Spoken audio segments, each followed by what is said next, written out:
Math academy YouTube চ্যানেলে সকল ছাত্রছাত্রীদের স্বাগত জানাই। আমি হলাম তোমাদের প্রীতম স্যার।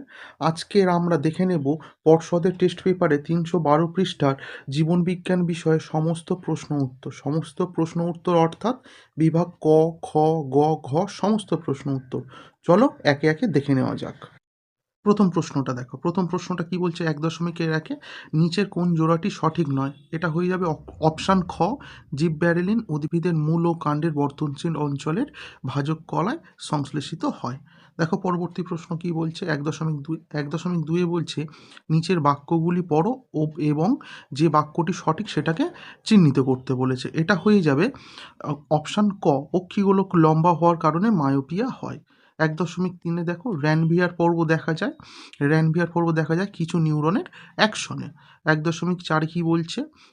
মাইক্রোটিউবিউলস সংক্রান্ত নিচের কোন জোটটি বা কোন কাজটি সঠিক? এটা হবে বেমতন্তুর গঠন। আচ্ছা ১.৫ দেখো নিচের কোনটি উদ্ভিদ কোষে সাইটোকাইনেসিসের বৈশিষ্ট্য নয় সেটা শনাক্ত করতে বলেছে। এটা হয়ে যাবে গ, ক্লিভেজ পদ্ধতিতে ঘটে। দেখো পরবর্তী প্রশ্ন ১.৬ কি বলছে? নিচের কোন জোটটি সঠিক সেটাকে নির্বাচন করতে বলছে। এটা গয়ের অপশানটা হবে অ্যাডিনিন ও গুয়ানিন, এটা হয়ে যাবে পিউরিন ক্ষারক। ১.৭ দেখো বড় হাতের বি ছোট হাতের বি ক্রস ছোট হাতের বি এর সংকরায়নে যে উৎপন্ন হেটারোজাইগাস আর হোমোজাইগাস গিনিপিগের অনুপাত হয়ে যাবে ১:১। ১.৮ দেখো নিচের কোনটি এক্স ক্রোমোজোম বাহিত জিন গঠিত বৈশিষ্ট্য সেটাকে স্থির করতে বলেছে। এটা হয়ে যাবে ঘ, হিমোফিলিয়া। ১.৯ দেখো কি বলছে? এক্স এর মাথায় বলছে এইচ প্লাস আর এক্স এর মাথায় এইচ ও এক্স এর মাথায় এইচ ওয়াই এরূপ মাতা ও পিতার মধ্যে ক্রস করলে কত শতাংশ হিমোফিলিক পুত্র ও কন্যা সন্তান হতে পারে সেটাকে চিহ্নিত করতে বলছে। এটা হয়ে যাবে কয়ের অপশানটা, ৫০% কন্যা ও ৫০% পুত্র হিমোফিলিক হয়ে যাবে। দেখো ১.১০ কি বলছে? ১.১০ বলছে যে জীবনের উৎপত্তির সঙ্গে সংশ্লিষ্ট সরল যৌগগুলি হলো CH4 NH3 মানে কি অ্যামোনিয়া আর মিথেন। ১.১১ কি বলছে? ঘোড়ার বিবর্তনে ধারায় নিচের কোন পরিবর্তনটি ঘটেনি সেটাকে স্থির করতে বলছে। বলছে যে প্রতিটি পদের চতুর্থ আঙুলের দৈর্ঘ্য স্থূলতা বৃদ্ধি। ১.১২ কি বলছে? অস্তিত্বের জন্য সংগ্রামের সঙ্গে নিচের কোনটি কারণ সেটাকে স্থির করতে বলছে। এটা সীমিত খাদ্য ও বাসস্থান হয়ে যাবে তোমাদের সঠিক উত্তর। দেখো পরবর্তী পৃষ্ঠায় আসছি, পরবর্তী পৃষ্ঠার প্রশ্নের উত্তরগুলো দেখে নাও। ১.১৩ কি বলছে? নিচের কোনটি নাইট্রিফিকেশনের ধাপের সঙ্গে সংশ্লিষ্ট সেটাকে স্থির করতে বলছে। এটা গয়ের অপশানটা হয়ে যাবে অ্যামোনিয়া, তারপর নাইট্রাইট, তারপর নাইট্রেট। ১.১৪ কি বলছে? বলছে যে নিচের কোন যোগটি সঠিক? এটা হবে সুন্দাল্যান্ড র্যাফ্লেসিয়া। ১.১৫ কি বলছে? নিচের কোনটি ক্রায় সংরক্ষণের উপাদান নয়? সেটা হয়ে যাবে ডিম্বাশয়। এবার শূন্যস্থান পূরণ দিয়েছে। শূন্যস্থান পূরণের প্রথম প্রশ্ন কি বলছে? ড্যাশ হরমোনের প্রভাবে বিপদকালে ত্বকের লোম খাড়া হয়ে যায়। এটা হবে অ্যাড্রেনালিন। ২ এর প্রশ্নটা দেখো কি বলছে? ২.২ এর প্রশ্ন বলছে ড্যাশ অণুর ঘন কুণ্ডলীকৃত গঠনই হলো ক্রোমোজোম, এটা হয়ে যাবে ডিএনএ। দেখো এখানে একটা জিনোটাইপ মটর গাছ বলছে ছোট হাতের আর দুটো বড় হাতের ওয়াই। ছোট হাতের আর মানে কি? সেটা হয়ে যাবে কুঞ্চিত, আর হচ্ছে দুটো বড় হাতের ওয়াই, একটা বড় হাতের ওয়াই থাকলেই আমাদের হয়ে যেত হলুদ। ওকে, আচ্ছা তাহলে উত্তর হয়ে যাবে আমাদের কুঞ্চিত হলুদ। জীবন উৎপত্তির আদি পর্যায়ে ড্যাশ হলো কিছু বৃহৎ কলয়েড অণুর সমন্বয়, এটা হয়ে যাবে কোয়াসারভেট। সর্পগন্ধা গাছের মূল থেকে ড্যাশ পাওয়া যায়, এটা হবে রেসারপিন। আচ্ছা ২.৬ দেখো কি বলছে? নমুনা বীজকে -১৯৬ ডিগ্রি সেন্টিগ্রেড তাপমাত্রায় তরল নাইট্রোজেনের মধ্যে রেখে সংরক্ষণকে বলা হয় ক্রায়ো সংরক্ষণ। এবারে সত্য মিথ্যাতে চলে আসছি। ২.৭ দেখো কি বলছে? ট্যাকটিক চলন হলো উদ্ভিদের বৃদ্ধিজনিত চলন। না, এটা ভুল, এটা হয়ে যাবে সামগ্রিক চলন। ২.৮ মাইটোসিস কোষ বিভাজনে ক্রসিং ওভার ঘটে। না, এটা মিওসিসে ঘটে। এটা কোথায় ঘটে? মিওসিসে ঘটে। ২.৯ মেন্ডেলের সময় জিন শব্দটি ব্যবহার ছিল না। সত্য কি শব্দ ব্যবহার ছিল? ফ্যাক্টর। ২.১০ দেখো বাষ্পমোচনের হ্রাস করার জন্য ক্যাকটাসের পাতায় কাঁটায় পরিণত হয়েছে একদমই। পূর্ব হিমালয় হটস্পটে সংরক্ষিত একটি বিপন্ন প্রাণী হলো উদ্ভিদ হলো রেডোডন্ডন, একদম ঠিক। ২.১২ বলছে যে করোয়েড লেন্সে বক্রতা ও আকার পরিবর্তন ঘটিয়ে চোখের উপযোজনে সাহায্য করে। এটা ভুল, এটা কি হবে? সিলিয়ারি পেশি হয়ে যাবে। দেখো বাম দিক ডান দিক মেলানোগুলো আমরা একে একে দেখে নিই। মেনিনজেস কি হয়ে যাবে? উঙার অপশানটা হয়ে যাবে। মেনিনজেসটা কোনটা হবে? উঙার অপশানটা হয়ে যাবে। মস্তিষ্ক সুষুম্না কাণ্ডকে যান্ত্রিক আঘাত থেকে রক্ষা করে। যৌন জনন হয়ে যাবে গ্যামেট উৎপাদন ও হচ্ছে গ্যামেটের মিলনে মাধ্যমে ঘটে। আচ্ছা, রোলার জীব হয়ে যাবে অটোজোম দ্বারা নিয়ন্ত্রিত। তারপরে দেখো ঘোড়ার বিবর্তন হয়ে যাবে পায়ের আঙুলের সংখ্যা হ্রাস। আর ক্রোমোজোমকে বেমতন্তুর সঙ্গে যুক্ত করবে কে? এটা হয়ে যাবে সেন্ট্রোমিয়ার। ওকে, পরবর্তী প্রশ্ন দেখো 2.19 কি বলছে? 2.19 বলছে যে বিষ সদৃশ স্টেপ বেছে নিতে বলছে। উত্তর হয়ে যাবে ইনসুলিন। কেন ইনসুলিন হবে? বাকিগুলো দেখো টেস্টোস্টেরন, প্রোজেস্টেরন, ইস্ট্রোজেন সবকটা কি জনন সম্পর্কিত হরমোন, ওই জন্য। আচ্ছা, 2.20 বলছে চোখের উপযোজনের সঙ্গে লেন্সের সম্পর্ক কি? বলছে দৃশ্যমান বস্তুকে ফোকাসে রাখার জন্য বিভিন্নভাবে লেন্সের আকার পরিবর্তিত হয়। 2.21 কি বলছে? নিচে প্রথম শব্দ জোটটার সাথে দ্বিতীয়টা মেলাতে বলছে। মাইটোসিস যদি হচ্ছে সমবিভাজন হয় তাহলে মিওসিস হবে হ্রাস বিভাজন। 2.20 কি বলছে? 2.20 বলছে যে একটি জীব একটি চরিত্রের জন্য বিশুদ্ধ হলেও আরেকটি চরিত্রের জন্য কি হতে পারে? সংকর হতে পারে। বর্ণাঢ্যতার জন্য দায়ী জিনটি একটি বৈশিষ্ট্য, বর্ণাঢ্যতার জন্য দায়ী জিনটি এক্স ক্রোমোজোমে অবস্থান করবে। আচ্ছা, বিভিন্ন মেরুদণ্ডী প্রাণীদের ভ্রূণের তুলনামূলক আচরণ থেকে যে তথ্যে পৌঁছানো যায় সেই তত্ত্বটাকে দেখো। এখানে তো তোমাদের বইতে হচ্ছে এই উত্তরটা দিয়েছে। এই উত্তরটা না দিয়ে বেটার হবে যদি আমরা এটা উত্তরটা দিতাম বিবর্তনবাদ। যদি উত্তরটা দিতাম আমরা বিবর্তনবাদ, ওকে, এটা বেটার উত্তর হতো। আচ্ছা, পরবর্তী প্রশ্নটা দেখো। এটাই বলতে পারো তোমাদের বইয়ে এক প্রকার কি বলবো ভুল মতো রয়েছে, কিন্তু বিবর্তনবাদটা দিলে সব থেকে ভালো উত্তরটা হতো। আচ্ছা, পরবর্তী প্রশ্ন দেখো। পরবর্তী প্রশ্ন কি বলছে? বলছে যে নিচের 4টি বিষয়ের মধ্যে যে কোনো একটি বিষয় 3টি বিষয়ের উপর নির্ভর করছে। আচ্ছা, তাহলে উত্তরটা দেখো কি বলছে। কৃষি জমির হ্রাস, মিষ্টি জলের অভাব, ক্রমবর্ধমান জনসংখ্যার সমস্যা আর অরণ্য ধ্বংস। এটা উত্তর কোনটা? ক্রমবর্ধমান জনসংখ্যার সমস্যার মধ্যেই সবকটা। 2.26 কি বলছে? জীববৈচিত্র্য হটস্পটের একটা বৈশিষ্ট্য লিখতে বলছে। বলছে হটস্পট অঞ্চলে আদি বাসিন্দাদের ন্যূনতম 70%ই প্রজাতি যেন লুপ্ত হয়ে যায়, বা এখানে এন্ডেমিক প্রজাতির প্রাণী দেখতে পাওয়া যাবে, এটাও একটা উত্তর হতে পারে। এবার আমরা বিভাগ গয়ের সমস্ত প্রশ্ন উত্তর একে একে আমরা দেখে নেব। চলো, প্রথম প্রশ্ন বলছে যে সিম্প্যাথেটিক ও প্যারাসিম্প্যাথেটিক স্নায়ুকোষের কাজের তুলনা করো। এই প্রশ্নটা খুব গুরুত্বপূর্ণ প্রশ্ন। এই প্রশ্নের উত্তর কিন্তু তোমাদের সাধারণ টেক্সট বুক বলো বা সহায়িকাতে তোমরা পাবে না, দেখে নাও। এই প্রশ্নের উত্তরটা খুব সুন্দরভাবে আমি গুছিয়ে দিয়েছি। প্রথম পয়েন্টে রেখেছি প্রধান কাজ, তারপর হৃৎস্পন্দন, তারপর পরিপাক, তারপরে চোখের মণি। এই 4টে পয়েন্ট দিয়ে আমি সমস্ত উত্তরটাকে সাজিয়েছি। তোমরা প্রয়োজনে স্ক্রিনশট নিয়ে নাও। চলো পরবর্তী প্রশ্ন দেখে নাও। পরবর্তী প্রশ্ন কি বলছে? একজন মানুষের মস্তিষ্কের পশ্চাৎভাগ ক্ষতিগ্রস্ত হলে কি কি কাজ ব্যাহত হবে? প্রথমটা কি? দর্শন ক্ষমতা ব্যাহত হবে। তারপর ভারসাম্য পেশির সমন্বয়হীনতা দেখা দেবে। আর কি? জীবনদায়ী কাজ। এছাড়াও বলছে যে এছাড়াও সুষুম্না শীর্ষক ও মেডুলা ক্ষতিগ্রস্ত হলে হৃদস্পন্দন, শ্বাস প্রশ্বাস ও রক্তচাপের মতো জরুরি শারীরবৃত্তীয় কাজগুলো ব্যাহত হতে পারে।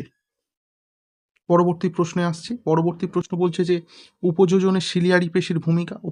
যোজনে সিলিয়ারি পেশির ভূমিকা দেখো। প্রথম পয়েন্ট রেখেছি যে কাছের বস্তু দেখার ক্ষেত্রে, আর আরেকটা কি দূরের বস্তু দেখার ক্ষেত্রে। এই দুটো পয়েন্ট লিখলেই যথেষ্ট হবে তোমাদের জন্য।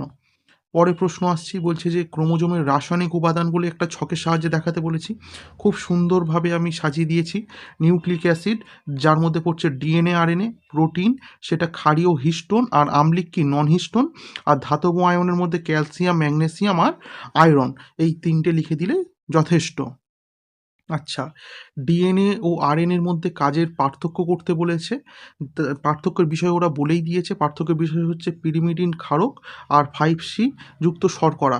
এই দুটো তোমাদের টেক্সট বুকেও আছে, প্রয়োজনে তোমরা ওখান থেকে দেখে নিতে পারবে। আচ্ছা, পরবর্তী প্রশ্ন আসছে। পরবর্তী প্রশ্ন বলছে হোমোজাইগাস ও হেটারোজাইগাসের মধ্যে পার্থক্য লিখতে বলেছে। এটা তোমাদের বইয়েতেই রয়েছে, তোমরা প্রয়োজনে ওখান থেকে দেখতেই পারো।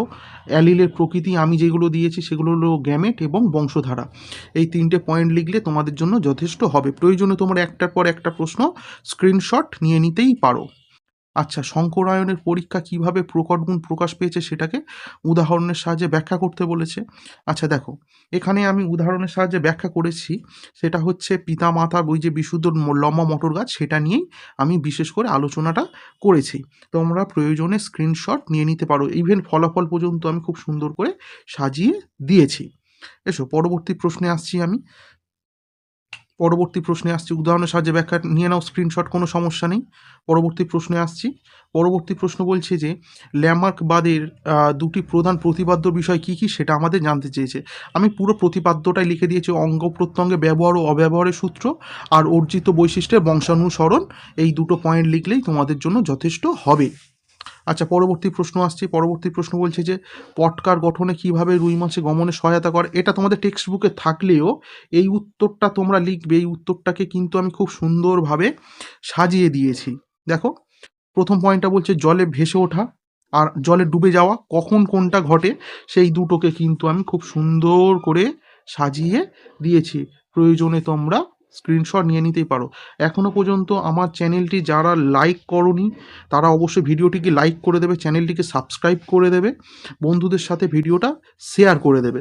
চলো পরবর্তী প্রশ্নে আমি আসছি। নাইট্রোজেন চক্রে ব্যাহত হওয়ার ফলে মানবজাতির অস্তিত্ব বিপন্ন হতে চলেছে, উক্তিটির যথার্থতা প্রমাণ করতে বলেছে। দেখো, আমি খুব সুন্দরভাবে করে দিয়েছি। প্রথম পয়েন্ট বলছে যে বিশ্ব উষ্ণায়ন ও ওজোন স্তরের হচ্ছে ক্ষয়, আর দ্বিতীয় পয়েন্ট বলছে অম্লবৃষ্টি ও ইউটিফিকেশন। এই দুটো পয়েন্ট লিখলে কিন্তু যথেষ্ট হবে তোমাদের জন্য। এসব পরবর্তী প্রশ্ন কি বলছে, বায়ু দূষণকারী গ্রিনহাউস গ্যাসগুলো একটা তালিকা করতে বলেছে। তালিকার প্রথম প্রথম যে গ্রিনহাউস গ্যাস সেটা হচ্ছে CO2 বা কার্বন ডাই অক্সাইড, তারপরেরটা দিয়েছি মিথেন, তারপরে দিয়েছি নাইট্রাস অক্সাইড, তারপরে দিয়েছি ফ্লুরোকার্বন, তারপর দিয়েছি জলীয় বাষ্প। এইগুলোই হচ্ছে প্রধান গ্রিনহাউস গ্যাস, সেগুলোই তোমাদের লিখতে হবে। চলো পরবর্তী প্রশ্নে আসছি 3.12-তে। বলছে যে একটি জলজ খাদ্য শৃঙ্খলের উদাহরণের সাহায্যে ধাপগুলি নিচে দেওয়া হলো। এখানে আমাদের সাজিয়ে দিয়েছি। প্রথমে কি জলে কি থাকবে, জল, তারপরে সেখানে কি ফাইটোপ্ল্যাঙ্কটনটা থাকবে, তারপর সেগুলোকে কাকে খাবে, বড় মাছ, তাদেরকে কি খাবে, বড় মাছ, ছোট মাছকে খাবে বড় মাছ, তারপরে দেখো বলছে যে তাদেরকে কে খাবে, খাদক পাখি। এইভাবে কিন্তু ঘটনাগুলো ঘটে চলবে। আচ্ছা, পরবর্তী প্রশ্ন আমি আসছি যে পাখির গমনে উড্ডয়ন পেশির ভূমিকা। এই উত্তরটাও কিন্তু তোমাদের টেক্সট বুক বলো বা কোথাও কিন্তু এত সুন্দর করে অন্ততপক্ষে সাজানো নেই। আমি একদম বলতে পারি এত সুন্দর করে কিন্তু সাজানো নেই। 3টে পেশি রয়েছে, 3টে পেশি কী কী ভূমিকা পালন করে আলাদা আলাদা করে আমি সাজিয়ে দিয়েছি। প্রয়োজনে তোমরা স্ক্রিনশট নিয়ে নাও। আচ্ছা, পরবর্তী প্রশ্নে আমি আসছি। পরবর্তী প্রশ্ন বলছে যে মেটাফেজ দশায় নিম্নলিখিত দুটি বিষয় ব্যাখ্যা করো, বিমতন্তুর গঠন আর বিষুবতলে ক্রোমাটিডদ্বয়ের সজ্জাবিন্যাস। দুটোই দিয়েছি আমি, প্রয়োজনে তোমরা স্ক্রিনশট নিয়ে নাও। ওকে। আচ্ছা, পরবর্তী প্রশ্নে আমি আসছি। পরবর্তী প্রশ্ন বলছে যে মেন্ডেলিভের স্বাধীন বন্টনের সূত্রটাকে ব্যাখ্যা করতে বলেছে। সূত্র তো লিখতেই বলেছে, ওর সঙ্গে সূত্রটাকেই আবার ব্যাখ্যা করতে বলেছে। সেই সূত্রের ব্যাখ্যা আমি সুন্দরভাবে উদাহরণের সাহায্যে করে দিয়েছি। চলো পরবর্তী প্রশ্নে আসা যাক। পরবর্তী প্রশ্ন বলছে যে জীবজগতের সমবৃত্তীয় অঙ্গের দুটি উদাহরণ দাও। দুটো উদাহরণ আমি দিয়েছি, পতঙ্গ ও পাখির ডানা আর মটর গাছের আকর্ষ ও আঙুর লতার আকর্ষ। এই দুটো পয়েন্ট লিখলে কিন্তু তোমাদের জন্য যথেষ্ট হবে। আসছি পরবর্তী প্রশ্ন। আচ্ছা, দুটো বলেছে, আমি তো হচ্ছে দুটো দেওয়াই বেটার, আমি 3টে দিয়েছি এখানে, আলু আর মিষ্টি আলুটাও রেখে দিয়েছি। 3.17, 3.17তে কি বলছে, 3.17তে বলছে যে পিবিআর কিভাবে একটা স্থানীয় জীববৈচিত্র্যকে রক্ষা করবে। এটাও তোমরা এই 3টে পয়েন্ট লিখলে কিন্তু তোমাদের জন্য যথেষ্ট হবে। এখনও পর্যন্ত ভিডিওটা লাইক না করে থাকলে অবশ্যই লাইক করে দেবে, চ্যানেলটাকে সাবস্ক্রাইব করে দেবে। চলো আমি হচ্ছে এবারে আমি বড় প্রশ্নে আসছি। বিভাগ ঘ। প্রথম প্রশ্নটা বলেছে যে প্রতিবর্ত চাপের বিজ্ঞানসম্মত চিত্র আঁকতে বলেছে। আমি চিত্র এঁকে দিয়েছি, তোমাদের বাড়িতে কাজ হচ্ছে এর পয়েন্টগুলো কোথায় কোন পয়েন্টটা হবে সেটাকে তোমরা সাজিয়ে লিখবে। ওকে, প্রয়োজনে তোমরা এই ছবিটাকে স্ক্রিনশট করে নাও, খুব সুন্দরভাবে আঁকা রয়েছে। এটা সাঁতরা পাবলিকেশনের বই থেকেই নেওয়া হয়েছে। পরবর্তী প্রশ্ন আসছে ইউক্যারিওটিক ক্রোমোজোমের বিজ্ঞানসম্মত চিত্র আঁকতে বলেছে। এটাও কিন্তু আমি সাঁতরা পাবলিকেশনের সহায়িকা বই, এই দুটোই অবশ্যই এত সুন্দর করে না হলে আঁকা তো পাওয়া যাবে না। পরবর্তী প্রশ্নে আমি আসছি প্রাণের জীবনচক্রের রেখাচিত্রের মাধ্যমে দেখাও। সুন্দরভাবে দেখানো রয়েছে। ওকে, এটাও তোমরা স্ক্রিনশট নিয়ে নিতেই পারো। পরবর্তী প্রশ্নে আমি আসছি। পরবর্তী প্রশ্ন বলছে যে ইউক্রোমাটিন ও হেটারোক্রোমাটিনের মধ্যে পার্থক্য, ইউক্রোমাটিন ও হেটারোক্রোমাটিনের মধ্যে পার্থক্য।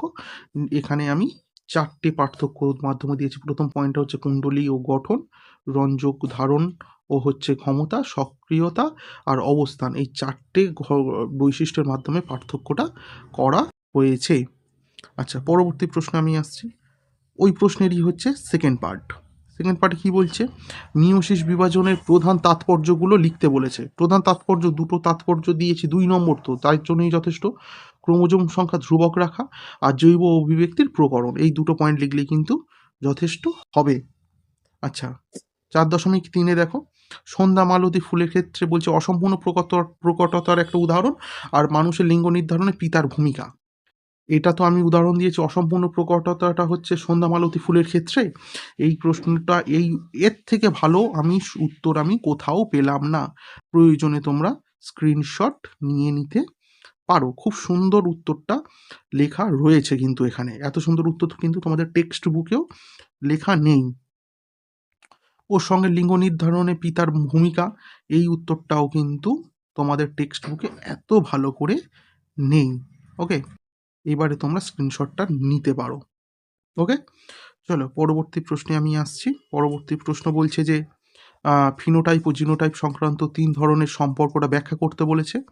আচ্ছা, ওর সঙ্গে বলেছে যে মেন্ডেলিফের সাফল্য লাভের 2টো কারণ ব্যাখ্যা করতে বলেছে। ফিনোটাইপ জিনোটাইপের মধ্যে প্রথম সম্পর্কটা হচ্ছে সম্পূর্ণ প্রকটতা, দ্বিতীয় পয়েন্টটা হচ্ছে অসম্পূর্ণ প্রকটতা, আর ওর সাথে তৃতীয় পয়েন্ট হচ্ছে স্বপ্রকটতা। এই 3টে প্রকটতা তুমি যদি লিখে ফেলেছো তাহলে 3-এ 3 পেয়ে যাবে তোমরা।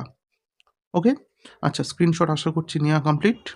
পরবর্তী প্রশ্নে আসছি, ওই প্রশ্নেরই সেকেন্ড পার্ট, মেন্ডেলিফের সাফল্যের 2টো কারণ আমি পয়েন্ট করে তুলে দিয়েছি। এখানে কিন্তু 2 নম্বরের কম এইখানে পাবেই না, 2-এ 2 দিতেই হবে, যিনি খাতা দেখুন না কেন। পরবর্তী প্রশ্ন আসছি যে লম্বা গলার জিরাফের অভিব্যক্তি ডারউইনের মতবাদের সাহায্যে ব্যাখ্যা করো।